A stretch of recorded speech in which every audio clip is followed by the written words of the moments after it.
Hi, Air Signs! Gemini, Libra, and Aquarius, welcome po sa ating channel.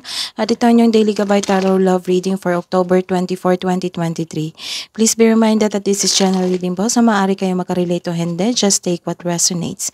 Gamitin ang reading na ito bilang gabay lamang.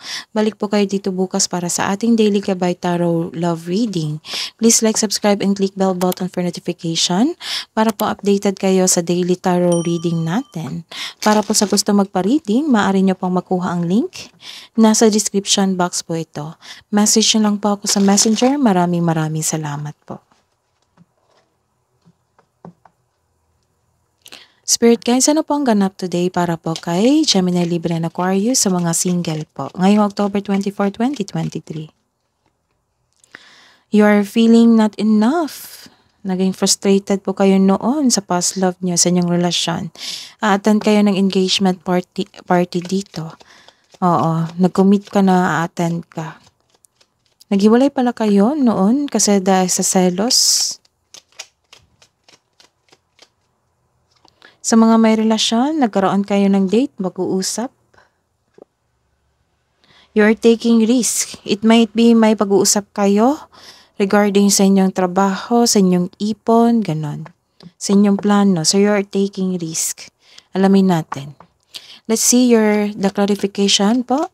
Spirit guides, clarification po sa not enough and engagement ring para po sa mga single na Gemini, Libra, and Aquarius ngayong October 24, 2023.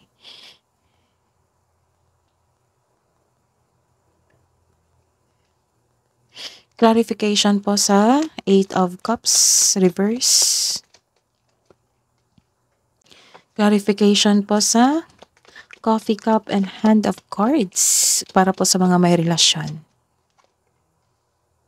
Clarification po sa 3 of Swords para po sa mga may relasyon.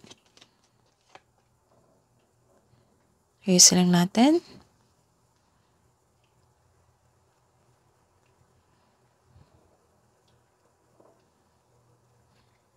Ayun. This is a reverse card. Nagkaroon dito ng isang hanging on the past. Isip-isip nyo yung past nyo. May gustong makipagkita sa inyo ngayon. May gustong makipagkita sa inyo ngayon, as in now na. This is your past person na nakarealize at gustong humingi ng tawad sa inyo. Pero nagkaroon ito ng lack of confidence. It might be you, it might be your partner. Nakausapin ka.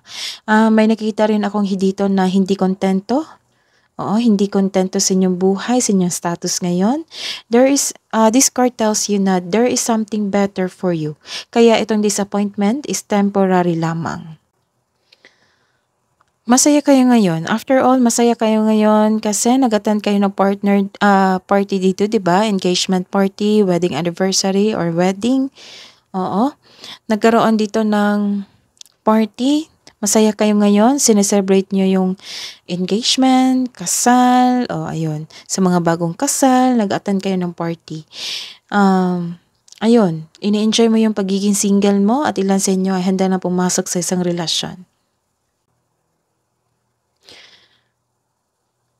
May heartbreak dito or pagkabigo sa isang nakaraan o sa kasalukuyang relasyon. Mag-ingat po kasi may nakita akong third party dito. Malalaman mo ito. Malalaman mo talaga ito. Kasi nagkaroon ng pag-uusap dito. It might be umamin ito. Naghingi ka ng clarification, clarity. Sobrang lungkot mo. So this card advise you, huwag magpadala sa matinding lungkot. Feeling mo unworthy ka po. You are not enough. Yun yung sabi mo sa sarili mo or sa inyong partner po. Selos na selos ka. Nagkaroon ka na ng insecurity. May taong nagselos o insecure sa iyo or it might be ikaw ito. Hindi mo pinapakita yung true self mo na selos ka na or it might be your partner or the third person. Ilan sa inyo nakaramdam talaga ng insecurity dito? Wala kayong time sa inyo sarili. It might be your partner na walang time sa sarili. Opo, kaya nag-uusap kayo dito. You're taking a risk na para tanungin siya regarding sa third party. Take time to yourself. This card asks you to take time to yourself, bigyan ng oras sa inyong sarili. Hidden truth, anong iniisip mo, anong iniisip niya para po kay Gemini, Libra, and Aquarius sa araw nito, Spirit Guides. Sa mga single, my life is not as together as it seems. I wish I could take back my words. Sa mga may relasyon, I am grateful for the spiritual lesson and I knew exactly what I was doing. Spirit guys, ano po ang ganap today? Spirit guys, ano po lang love message po para sa mga single? You are perfectly beautiful. Tune into your inner peace. So connect to your intuition.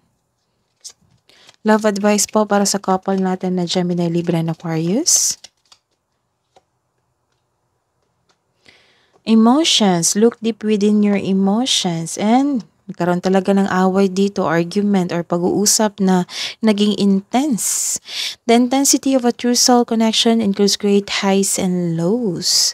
Advice nyo po para sa mga single. Love advice nyo po, Spirit Guides, para sa mga single. Give thanks for the blessings of love soon to come your way.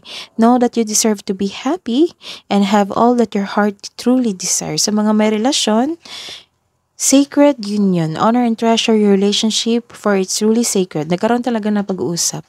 That is your reading today, Gemini, Libra, and Aquarius. Please like, subscribe, and click bell button for notification para po updated kayo sa daily tarot reading natin. Maraming salamat po.